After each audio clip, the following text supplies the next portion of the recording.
Hello बच्चों, मैं Praveen Dubey Sardana institute में आपका एक बार फिर से स्वागत करता हूं। देखिए बच्चों, आज हम पढ़ने जा रहे हैं जेल प्रहरी के पेपर का सॉल्यूशन। आज हम देखेंगे जेल प्रहरी के पेपर का सॉल्यूशन, जो कि पेपर 3 अक्टूबर 2018 में आया हुआ है। आज हम देखेंगे कि उसमें कितने प्रकार के क्वेश्चन पूछे गए हैं, कैसे कैसे क्वेश्चन आते हैं, उनके क्या तरीके होते हैं, उनको कैसे हम आसानी से सॉल्व कर सकते हैं। तो चलिए देखते हैं सबसे पहला क्वेश्चन आज का क्या है। देखिए, पहला क्वेश्चन है, प्रति 100 मिलीलीटर दूध में रामू 50 मिलीलीटर पानी मिलाता है। यदि 800 मिलीलीटर दूध है तो वह कितने मिलीलीटर पानी मिलाएगा। देखिए, ये क्वेश्चन करें बच्चों, उससे पहले आपसे एक चीज़ पूछना चाह रहे हैं। भाई बताइए कि यदि आप 50 रुपये में 20 पेन खरीदते हैं, अगर आप 50 रुपये में 20 पेन खरीदते हैं तो हम आपसे पूछें कि बताइए 30 पेन कितने रुपए के आएंगे। देखिए, हमने आपसे एक क्वेश्चन किया। क्वेश्चन हमने क्या किया कि आपने 50 रुपये में, कितने रुपए में, 50 रुपये में कितने पेन खरीदे, 20 पेन खरीदे। अगर आपने 50 रुपये में 20 पेन खरीदे तो आपसे अगर पूछा जाए कि बताइए 30 रुपये में कितने पेन आएंगे, एक तो ये क्वेश्चन। 30 रुपये में कितने पेन आएंगे, एक तो ये क्वेश्चन। दूसरा, 30 पेन कितने रुपए के आएंगे, 30 पेन कितने रुपए के आएंगे, दूसरा ये क्वेश्चन। तो अब आप सबसे पहले क्या करेंगे, आपके पास दिया क्या है, आपके पास दिया है कि 50 रुपये में 20 पेन आते हैं और आपसे पूछा गया 30 रुपये में कितने पेन आएंगे। तो अब आप क्या करेंगे, पहले निकालेंगे कि 1 रुपये में, कितने रुपए में, 1 रुपये में। 1 रुपये में अगर बात करें कितने पेन आएंगे तो 20/50। चूंकि हम रुपये की बात कर रहे हैं तो सबसे पहले हम क्या करेंगे, 1 रुपये में पेन की संख्या निकालेंगे। तो हमने देखा कि 1 रुपये में कितने पेन आएंगे, 0 से 0 कैंसिल, 2/5 पेन 1 रुपये में आएंगे। तो फिर आपको कितने रुपए में पेन चाहिए, आपको 30 रुपये में। तो हम क्या कर देंगे, दोनों तरफ 30 से मल्टीप्लाई कर देंगे। अब जब आप 30 से मल्टीप्लाई करेंगे तो आप देखेंगे कि 30 रुपये में कितने पेन आ रहे हैं। तो देखिए, 30 दूनी 60, 60 बटे कितना हो जाएगा, 5। तो 12 पंचे क्या होता है, 60। तो कितने पेन आएंगे आपके, 12 पेन। 30 रुपये में कितने पेन आ जाएंगे, 12 पेन आ जाएंगे। आई होप आपको बात समझ में आई। तो देखिए, इसका सॉल्यूशन किया तो कितना आ गया, 12 पेन। तो एक तो हमने ये निकाल लिया कि 30 रुपये में कितने पेन आएंगे। ये कर क्या रहे हैं, ये क्यों कर रहे हैं, इस क्वेश्चन में तो ये कहीं नहीं दिया है, तो क्यों कर रहे हैं। ये चीज़ें आपके दिमाग के बंद तालों को खोलने की चीज़ें हैं, ठीक है। जिनको बेसिक नहीं आता उनके लिए बेसिक समझाने की चीज़ें हैं। देखिए, यहाँ ये हम जो तरीका लगा रहे हैं, इस तरीके को बोलते हैं हम एक एक नियम या यूनिटरी मेथड। अब ये होता क्या है, तो देखिए, एक एक नियम कहता है बच्चों, जैसे मान के चलिए आपके पास दिया हुआ है, आपके पास क्या दिया हुआ था कि 50 रुपये में 20 पेन आते हैं और आपसे पूछा क्या गया है कि 30 रुपये में कितने पेन आएंगे। तो पहले आपने ये देखा कि 1 रुपये में कितना आएगा। तो पहले आपने क्या किया, एक एक का मतलब यूनिट की वैल्यू निकाली, 1 की वैल्यू निकाली। तो 1 रुपये में कितने आएंगे, तो आपने 1 की वैल्यू निकाली, 20/50 यानी कि 2/5 पेन आएंगे। फिर आपने क्या किया, 30 रुपये में कितने आएंगे, तो आपने देखा 12 पेन आएंगे। तो इसको कहते हैं एक एक नियम, कि हम इससे क्या करते हैं, पहले 1 की वैल्यू निकालते हैं, ठीक है, अगर रुपए की बात पूछी गई। इसके अपोजिट देखिए, हमने आपसे दूसरी चीज पूछी कि बताइए 30 पेन कितने के आएंगे। तो हमने देखा कि 20 पेन कितने रुपए के आते हैं, 50 रुपए में आते हैं। कितने रुपए में आते हैं, 50 रुपए में। तो बताइए 1 पेन कितने का आएगा। तो आप कहेंगे सर 1 पेन आएगा आपका 50/20 यानी कि 5/2 रुपये में। तब आप क्या कहेंगे, 1 पेन कितने में आएगा, 5/2 रुपये में। तो यहां आपने देखा आपको कितने पेनों की कीमत निकालनी है, 30 की। तो फिर से 30 से मल्टीप्लाई कर दीजिए। 30 से मल्टीप्लाई करेंगे दोनों तरफ, तो 30 पेनों की कीमत कितनी आ जाएगी, 2 से ये 15 बार और 15 बना 75, ठीक है। कितने रुपए में आएंगे, 75 रुपये में। तो हमने देखा कि 30 पेन कितने रुपए में आएंगे, 75 रुपये में। तो यहां भी देखिए हमने क्या चीज अप्लाई की, एक एक नियम, यूनिटरी मेथड। मतलब हमें निकालना क्या था, 30 पेनों की कीमत। हमारे पास दिया क्या था, हमारे पास दिया था कि भाई 50 रुपये में 20 पेन आते हैं। तो वहां से सबसे पहले हमने 1 पेन की कीमत निकाली। 1 पेन की कीमत कितनी आई, 50/2, 20 यानी कि 5/2, ठीक। तो हमने 30 पेन की कीमत निकालने के लिए 30 से मल्टीप्लाई कर दिया, तो कितनी आ गई, 75 रुपये। क्लियर हो रही बात। तो देखिए अब इसका इस्तेमाल कहाँ है, तो आपके क्वेश्चन में इस चीज का इस्तेमाल कहाँ है, अब इस चीज को आप समझिए। आपका क्वेश्चन क्या कह रहा है, आपका क्वेश्चन कह रहा है बच्चों कि प्रति 100 मिलीलीटर दूध में रामू कितना 50 मिलीलीटर पानी मिलाता है। तो दूध कितना है प्रति 100 मिलीलीटर। अच्छा किस चीज की बात कर रहे हैं, बात कर रहे हैं 800 मिलीलीटर दूध में वो कितना पानी मिलाएगा। ठीक है, तो अगर बात हो रही है कि कितने में, रामू की बात हो रही है, तो सबसे पहले देखें रामू जी करते क्या है। रामू 100 मिलीलीटर दूध में, यानी कि ये क्या हो गया, दूध हो गया। 100 मिलीलीटर दूध में कितना पानी मिलाते हैं, 50 मिलीलीटर क्या मिलाते हैं, पानी मिलाते हैं। ठीक है, तो आपसे पूछा गया है कि वो 800 मिलीलीटर में, कितने में, 800 मिलीलीटर में, 800 मिलीलीटर दूध में कितना पानी मिलाएंगे, कितना पानी मिलाएंगे। तो आपको यहां बताना है कि पानी कितना मिलाया जाएगा 800 मिलीलीटर दूध में, तो ये आपका क्वेश्चन मार्क हो गया। ठीक, तो अब देखिए इसमें कैसे हम एक एक नियम या यूनिटरी मेथड लगाएंगे। तो सबसे पहले हम देखेंगे क्या 1 मिलीलीटर में कितना पानी मिलाया जाता है। तो 1 मिलीलीटर की अगर बात करें तो 1 मिलीलीटर में 50/100, यानी कि हम कह सकते हैं 1/2 मिलीलीटर पानी मिलाया जाता है। यानी कि 1 मिलीलीटर अगर क्या है आपके पास दूध है तो उसमें पानी कितना मिलाया जाता है, आधा मिलीलीटर।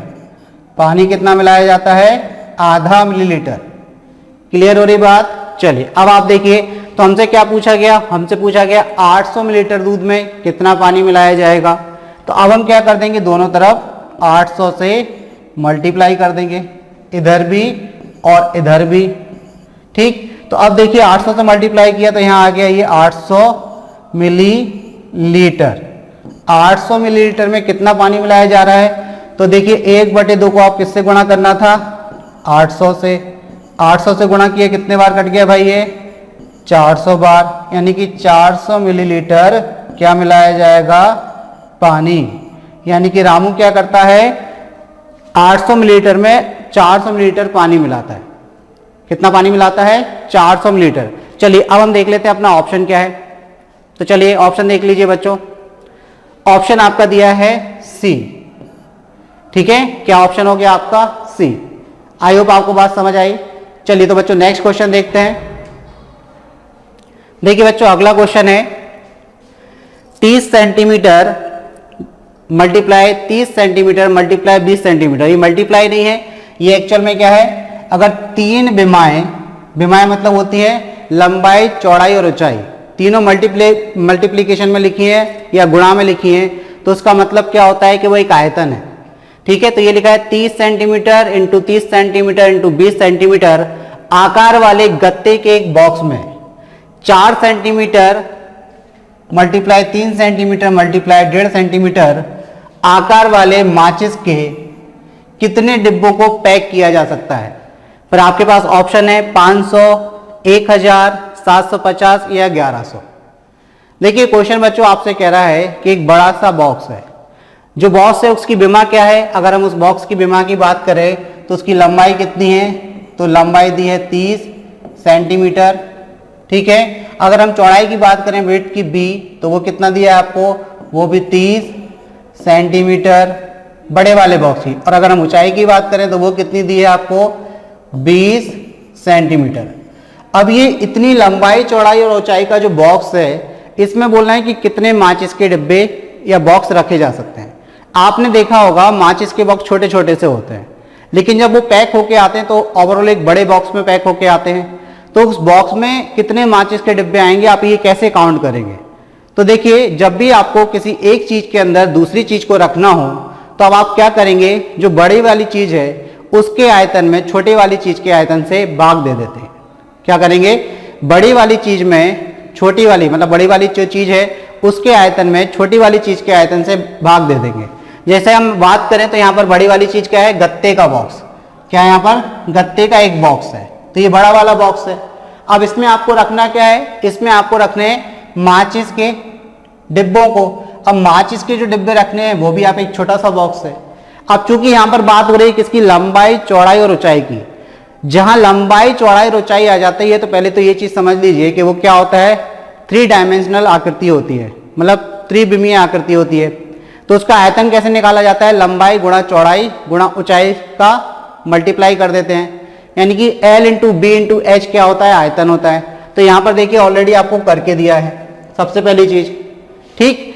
दूसरी चीज आप देखिए जो माचिस का बॉक्स है उसमें भी आपको उसका आयतन निकालना है, तो उसमें भी आपको क्या दिए, लंबाई चौड़ाई और ऊंचाई दी है उसकी भी। अगर हम उसकी लंबाई चौड़ाई ऊंचाई की बात करें तो कितनी दी है माचिस के बॉक्स की, तो देखिए माचिस के बॉक्स की दी है आपको 4 सेंटीमीटर, बराबर नहीं है इसके, लंबाई के सामने लिख रहे हैं केवल 3 सेंटीमीटर ये माचिस का है, और यहां पर कितना दिया है 1.5 सेंटीमीटर।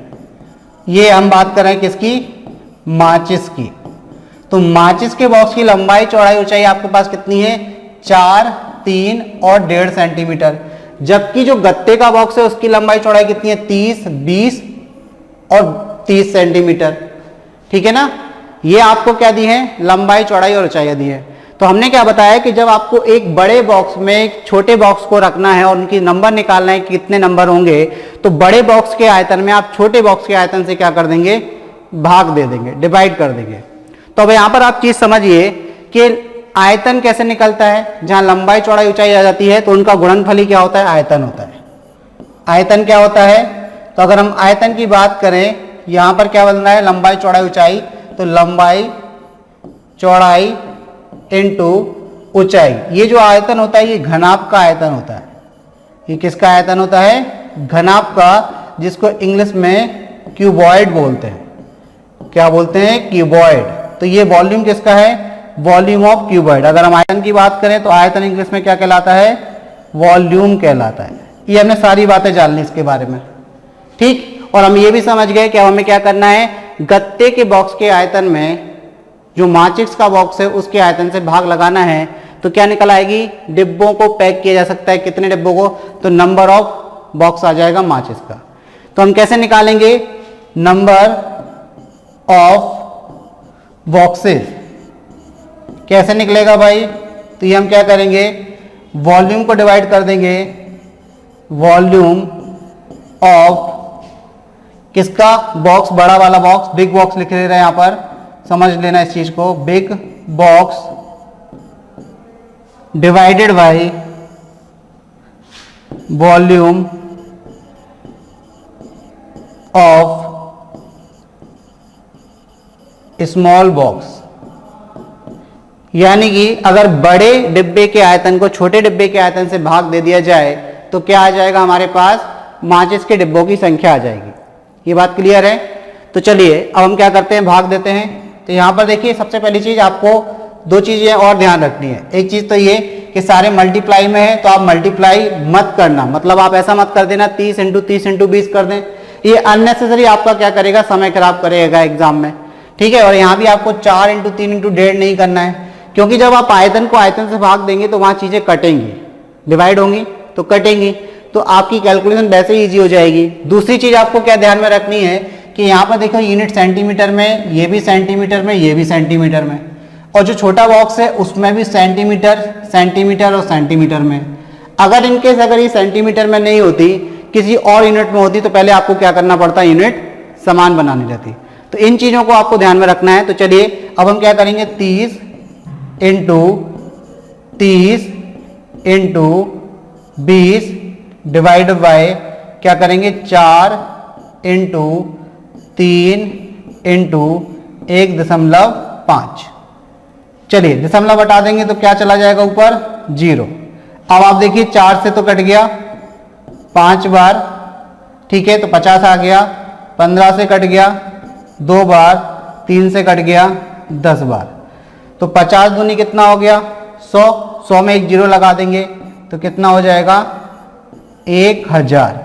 तो आपका आंसर क्या निकल कर आया, 1000।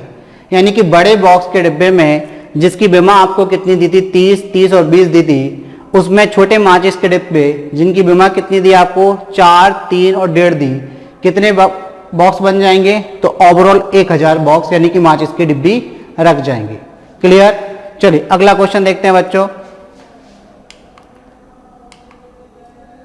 देखिए बच्चों अगला क्वेश्चन आपके पास है एक मोटर बोट प्रति घंटा 18 किलोमीटर की चाल से यात्रा करती है, 90 किलोमीटर जाने में यह कितना समय लेगी?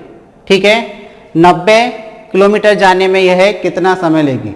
अब इस क्वेश्चन में आपको क्या क्या चीजें पूछी जा सकती हैं और आपको क्या क्या चीजें पता होना चाहिए, सबसे पहले हम इस पे बात करते हैं। देखिए यहां पर आपको दे रहे हैं कि चाल, एक मोटर बोट प्रति घंटा 18 किलोमीटर की चाल से जाती है, यानी कि मोटर बोट की चाल कितनी दी है? 18 किलोमीटर प्रति घंटा।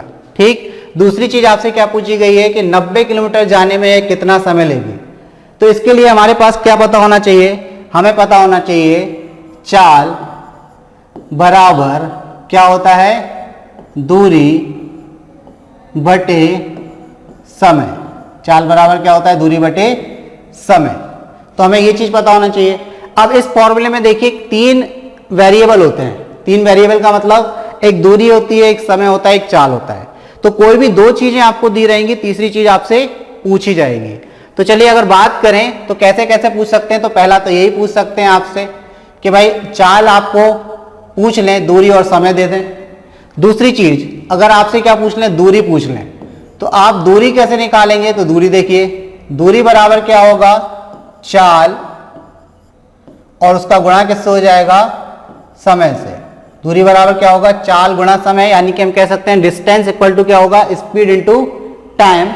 जबकि अगर हम बोलें कि चाल बराबर क्या होता है? तो डिस्टेंस अपॉन टाइम। अब तीसरी चीज आपसे क्या पूछ सकते हैं? तो देखिए तीसरी चीज आपसे पूछ सकते हैं समय, टाइम। तो समय कैसे निकालेंगे आप? तो समय बराबर क्या होगा? दूरी बटे चाल। यानी कि अगर हम दूरी को चाल से भाग लगा देते हैं तो क्या आ जाएगा? समय आ जाएगा। चलिए तो देखिए हमने जो भी पॉसिबिलिटी थी, जो भी संभावनाएं थी इस क्वेश्चन में पूछने की, वो सारी चीजें हमने समझ ली। यहां पर एक ही क्वेश्चन में हमने 3 चीजें समझ ली कि अगर आपसे चाल पूछ लें तो आपको दूरी और समय दिया होगा, अगर आपसे दूरी पूछ लें तो आपको चाल और समय दिया होगा, और अगर आपको समय पूछ लें तो आपको दूरी और चाल दी होगी। तो अब हम आते हैं अपने क्वेश्चन पर कि हमारे क्वेश्चन में क्या दिया है। तो उन्होंने बोला है कि मोटर बोट प्रति घंटे 18 किलोमीटर की चाल से यात्रा करती है। तो अगर हम बात करें कि मोटर बोट की चाल कितनी है, तो मोटर बोट की चाल कितनी है? अगर हम बात करें तो मोटर बोट की चाल की चाल कितनी है? तो चाल आपको दी है 18 किलोमीटर 18 किलोमीटर प्रति घंटा, ये आपको चाल दी है।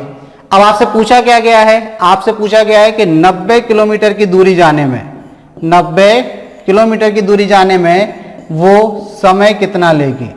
तो आपसे पूछा क्या गया है? समय पूछा गया है। तो अगर समय आपसे पूछा गया तो हम क्या करेंगे? समय क्या होता है? दूरी बटे चाल। तो देखिए हम समय कैसे निकालेंगे? तो हम जानते हैं समय बराबर क्या होता है? दूरी बटे चाल। समय बराबर क्या होता है? दूरी बटे चाल। तो अगर हम दूरी की बात करें तो दूरी कितनी है? 90, और चाल कितनी है? 18। तो 18 ही कम 18, 18 पंचे 90। तो यानी कि क्या निकल कर आ गया यहाँ पर? यहाँ पर आया 5 घंटे। यानी कितने घंटे का समय लेगी? 18 किलोमीटर की प्रति घंटे की चाल से यदि कोई मोटर बोट चलती है तो 90 किलोमीटर की दूरी तय करने में वो 5 घंटे का समय लेगी। तो आपका ऑप्शन क्या हो जाएगा? ऑप्शन बी आपका आंसर हो जाएगा। ठीक, अब यहां पर एक चीज और समझ सकते हैं। एक दूसरी चीज क्या है कि कभी कभार क्या होता है, देखिए यहां पर आपको चाल दी है वो 18 किलोमीटर प्रति घंटा दी थी। प्रति घंटा मतलब 1 घंटे में कितनी? 18 किलोमीटर जा रही है। जबकि यहां पर दूरी भी क्या दी थी? 90 किलोमीटर दी थी। यानी कि यहां भी आपको क्या चीज चेक करनी है? यूनिट। आपको क्या देखनी है कि यूनिट क्या है। तो यहां पर दूरी की यूनिट क्या है? 90 किलोमीटर है। यहां भी आपको क्या दी है? 18 किलोमीटर दी है। तो अगर यूनिट आपकी सेम है तो कोई दिक्कत नहीं है। इनकेस आपके पास यदि यूनिट अलग अलग आ जाती है तो आप क्या करेंगे? तो देखिए बात करें कि अगर आपके पास यूनिट किलोमीटर प्रति घंटा है, ठीक है, यूनिट क्या है? किलोमीटर प्रति घंटा है, और आपके पास मीटर में दूरी पूछ ली जाए, क्या पूछ ली जाए कि 900 मीटर या 9000 मीटर की दूरी कितने समय में तय करेगी।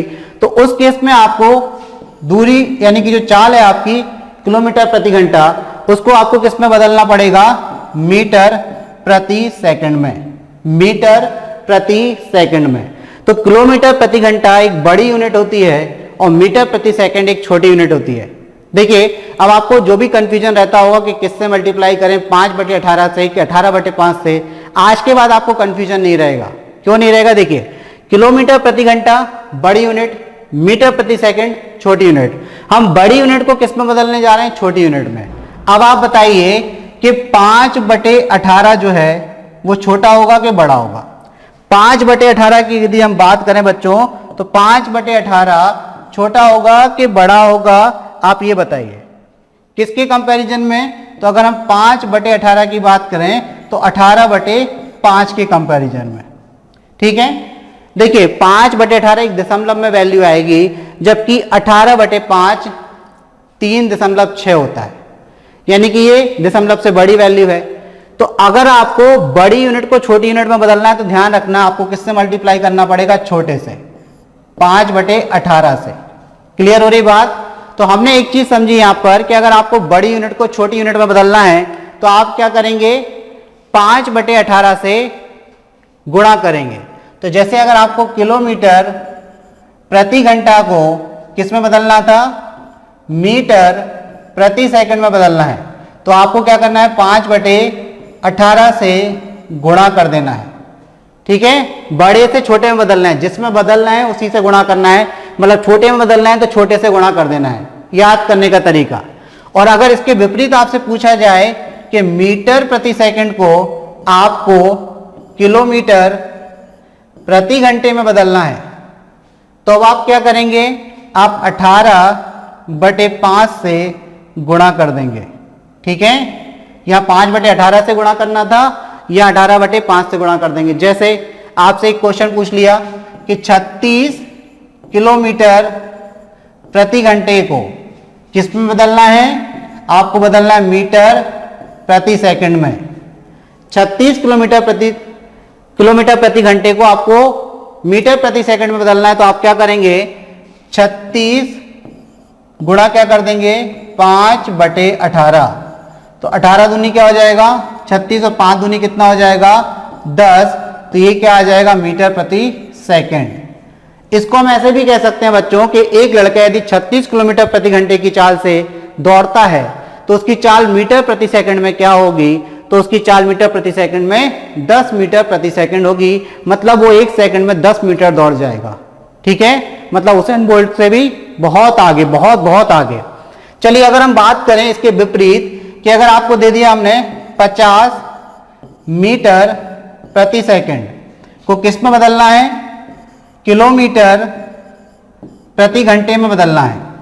50 मीटर प्रति सेकंड को किस में बदलना है, किलोमीटर प्रति घंटे में बदलना है। तो आप क्या करेंगे, अब 50 मीटर प्रति सेकंड था, बड़े में बदलने के लिए बड़े से गुणा, यानी कि 18/5 से गुणा।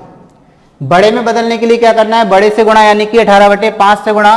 5 से आप काटेंगे कितने बार, 10 बार, और 10 × 18 कितना हो जाएगा, 180 किलोमीटर प्रति घंटा।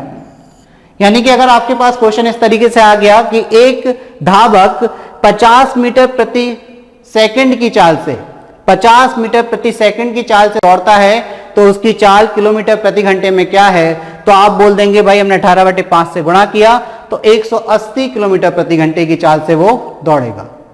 आई होप एक छोटे से क्वेश्चन में आपने काफी सारी चीजें सीख ली, ठीक है। चलिए बच्चों अगला क्वेश्चन देखते हैं। देखिए अगला क्वेश्चन है, शून्य सभी परिमेय संख्याओं के लिए है। शून्य मतलब बात करें तो 0, परिमेय संख्या की बात करें तो परिमेय संख्या क्या होती है, ठीक है। परिमेय संख्याओं के लिए क्या है, फिर आपको 4 ऑप्शन दिए हैं, योगज प्रतिलोम, योगज सर्वसमता या योगज पहचान, गुणात्मक प्रतिलोम या गुणात्मक सर्वसमता गुणात्मक पहचान, ठीक है। चलिए तो समझते हैं सबसे पहले तो परिमेय संख्या होती क्या है। तो कोई भी ऐसी संख्या बच्चों जिसको आप P/Q के रूप में लिख सकते हैं। किस रूप में लिख सकते हैं, P/Q के रूप में, और जहां Q की वैल्यू 0 के बराबर नहीं होती। ऐसी कोई भी संख्या जिसको आप P/Q के रूप में लिख सकते हैं और जहां Q की वैल्यू किसके 0 के बराबर नहीं होती, वो संख्या क्या कहलाती है, आपकी परिमेय संख्या कहलाती है। अब इन्होंने आपसे क्या पूछा कि शून्य सभी परिमेय संख्याओं के लिए है। शून्य सभी परिमेय संख्याओं के लिए क्या है? तो जो 4 ऑप्शन दिए हैं हम एक एक से समझेंगे, आंसर आपको अपने आप ही पता चल जाएगा। देखिए सबसे पहले आपको दिया है योगज प्रतिलोम। योगज प्रतिलोम, इसको बोलते हैं हम इंग्लिश में एडिटिव इनवर्स। क्या बोलते हैं इसको? Additive inverse. ये कहलाता है आपका एडिटिव इनवर्स, इंग्लिश में कहलाता है ये एडिटिव इनवर्स। ठीक है, एडिटिव इनवर्स से मतलब क्या है? सबसे पहले हम समझ लेते हैं कि योगज प्रतिलोम होता क्या है। तो जैसे हमने आपसे बोला कि हमारे पास एक नंबर है x, इस नंबर x में क्या जोड़ें कि रिजल्ट 0 आए। योगज का मतलब होता है योग से, कहीं कहीं ये योग प्रतिलोम लिखा आता है, इसमें योगज प्रतिलोम लिखा आया था आपके 2018 के पेपर में। तो कहीं कभार ये क्या लिखा आता है? योग, ऐसा भी लिखा आता है योग प्रतिलोम। अगर ये भी लिखा है तो आप कंफ्यूज मत होना कि हमने योगज पढ़ा और योग क्या है, तो दोनों एक ही चीज है। या कहीं एडिटिव इनवर्स लिखा है तो तीनों बात एक ही है, योग प्रतिलोम, योगज प्रतिलोम या एडिटिव इनवर्स। तो अब हमने आपसे बोला कि x अगर आपके पास कोई एक नंबर है तो इस नंबर में कौन सा नंबर जोड़ा जाए कि इनका सम यानी कि उनका जोड़ 0 हो जाए। x में आप क्या जोड़ें कि योग क्या हो जाए? 0 हो जाए। तो ये कह रहे हैं भाई x में आप क्या जोड़ दीजिए? -x जोड़ दीजिए, तो बराबर क्या हो जाएगा? 0 हो जाएगा। देखिए x प्लस माइनस का मल्टीप्लाई -x, तो बराबर रिजल्ट क्या देगा आपको? 0 ही देगा। तो यहां से हमें बात समझ में आ गई कि किसी भी नंबर का योगज प्रतिलोम क्या होता है? किसी भी नंबर का योगज प्रतिलोम उसी का नेगेटिव नंबर होता है। जैसे हमने आपसे पूछा 5 का योगज प्रतिलोम, तो आप बोल देंगे -5। आपसे पूछा 6 का योगज प्रतिलोम, तो आप बोल देंगे -6। अगर आपसे पूछा -8 का योगज प्रतिलोम, तो आप बोल देंगे 8। साइन चेंज कर देना है। पहली चीज समझ में आ गई। अब क्वेश्चन देखिए क्या पूछ रहे हैं कि शून्य सभी परिमेय संख्याओं के लिए है। तो शून्य क्या परिमेय संख्याओं के लिए योगज प्रतिलोम हो सकता है? बिल्कुल नहीं हो सकता, क्योंकि योगज प्रतिलोम क्या होता है? किसी भी नंबर का नेगेटिव नंबर ही उसका योगज प्रतिलोम कहलाता है। नेगेटिव का पॉजिटिव और पॉजिटिव का नेगेटिव। कहने का मतलब अगर 5 है तो इसका योगज प्रतिलोम -5 होगा, -5 होगा। लेकिन अगर प्लस में आपका माइनस का 8 है तो उसका पॉजिटिव होगा 8 योगज प्रतिलोम। अब बात करते हैं, तो पहला ऑप्शन तो नहीं हो सकता क्योंकि योगज प्रतिलोम तो नहीं है। परिमेय संख्याओं के लिए शून्य की बात कर रहे हैं तो इसमें तो शून्य आए नहीं अभी। मतलब आपने x एक नंबर में क्या जोड़ा? -x जोड़ा, तब 0 प्राप्त हुआ आपको। ये बोल रहे हैं कि शून्य सभी परिमेय संख्याओं के लिए है। शून्य सभी परिमेय संख्याओं के लिए क्या है? अब बात करते हैं, दूसरा ऑप्शन है योगज सर्वसमता या योगज पहचान। तो इसको इंग्लिश में क्या बोलते हैं? ये कहलाता है आपका एडिटिव, ये कहलाता है आपका एडिटिव सर्वसमता पहचान यानी कि आइडेंटिटी। आइडेंटिटी ये कहलाता है आपका एडिटिव आइडेंटिटी।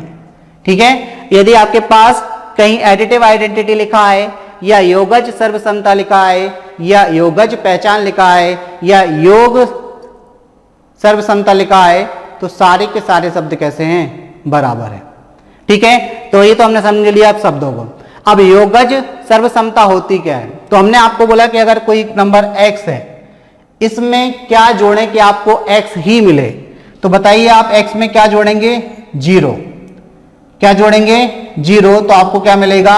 x ही मिलेगा। अब थोड़ा सा इंग्लिश वर्ड से समझ लिए, एडिटिव आइडेंटिटी। आइडेंटिटी मतलब पहचान। मतलब आप एक नंबर में क्या जोड़ें कि वो अपनी पहचान को ना खोए। मतलब कहने का क्या है, एक नंबर में आप क्या जोड़ें कि वो अपनी पहचान को ना खोए। तो आपने देखिए x में 0 जोड़ा तो उसकी पहचान खोई क्या? वो बदला क्या? x पहले भी था, अभी भी क्या है? x ही है। तो 0 क्या हो गया? 0 एडिटिव आइडेंटिटी हो गई किसी भी नंबर की, हर एक नंबर की, चाहे वो परिमेय संख्या हो चाहे वो अपरिमेय संख्या हो।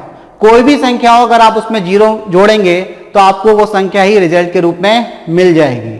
अब वो संख्या आपको रिजल्ट के रूप में मिल जाएगी तो हम कह सकते हैं कि 0 क्या है? योगज सर्वसमता है किसी भी नंबर की। ठीक है, तो हमारा ऑप्शन क्या हो जाएगा? B answer. देखिए ये तो आंसर लगा दिया हमने, लेकिन अभी हम जाने वाले नहीं है, अभी हम समझेंगे ऑप्शन सी को, अगले क्वेश्चन पे नहीं जाएंगे अभी हम, ठीक है। अभी हम समझेंगे ऑप्शन सी को कि ऑप्शन सी का मतलब क्या है। तो ऑप्शन सी की अगर बात करें तो ये लिखा है गुणात्मक प्रतिलोम, गुणात्मक प्रतिलोम। तो अगर फिर से समझिए, इसको बोलते हैं इंग्लिश में मल्टीप्लिकेटिव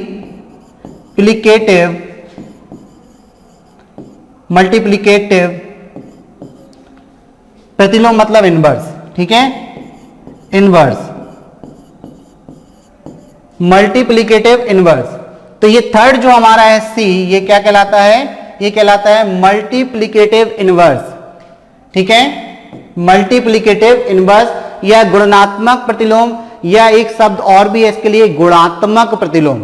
यहां गुणात्मक प्रतिलोम लिखा है, इसको कभी कभार गुणात्मक प्रतिलोम भी लिखा आ जाए तो आपको कंफ्यूज नहीं होना है। अब समझते हैं कि गुणात्मक प्रतिलोम या मल्टीप्लिकेटिव इनवर्स होता क्या है।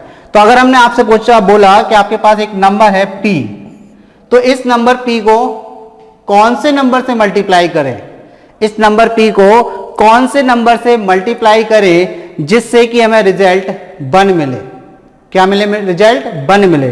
तो अब एक बात बताइए, आप p को यदि आप 1/p से मल्टीप्लाई करते हैं तो p से p कैंसिल हो जाएगा, रिजल्ट क्या आएगा, 1, ठीक है, p से p कैंसिल हो जाएगा तो रिजल्ट क्या आएगा, 1। क्लियर हो रही बात, क्लियर। चलिए, तो हमने समझ गए कि किसी भी नंबर का गुणात्मक प्रतिलोम क्या होता है, उस नंबर का इनवर्स, ठीक है। तो जैसे हमने बोला कि आपके पास एक नंबर है 13, इसका गुणात्मक प्रतिलोम क्या है, तो आप बोल देंगे 1/13। अगर हमने बोला कि आपके पास एक नंबर है 1/7, इसका गुणात्मक प्रतिलोम क्या है, तो आप बोलेंगे 7, ठीक है। जस्ट आपको उसका प्रतिलोम कर देना है, रेसिप्रोकल कर देना है, इतनी बात भी क्लियर। अब हमारे पास अगला टर्म है गुणात्मक सर्वसमता या गुणात्मक पहचान। तो जहां सर्वसमता या पहचान की बात आए तो वो कहलाता है मल्टीप्लिकेटिव आइडेंटिटी। क्या कहलाएगा, मल्टीप्लिकेटिव, यहां से ले लीजिए, और आइडेंटिटी क्या कहलाएगा, गुणात्मक सर्वसमता या गुणात्मक पहचान, या एक शब्द और है गुणात्मक पहचान, ठीक है। तो ऐसे भी बोल सकते हैं। तो आप देखिए, जहां पहचान शब्द लग जाए तो समझ लीजिए कि आपको एक ऐसा नंबर चाहिए जिसमें आप एक नंबर जोड़ें और वो अपना नंबर पहचान ना खोए। तो अब अगर मान लीजिए हमने बोला एक नंबर आपके पास है, हमने वो नंबर ले लिया m, अब m में किस नंबर से मल्टीप्लाई करें कि m अपनी पहचान ना खोए, तो आप बोलेंगे m में 1 से मल्टीप्लाई कर दीजिए, तो कितना आ जाएगा, m। तो हम कह सकते हैं कि 1 क्या है, मल्टीप्लिकेटिव आइडेंटिटी है सभी नंबर की। क्लियर।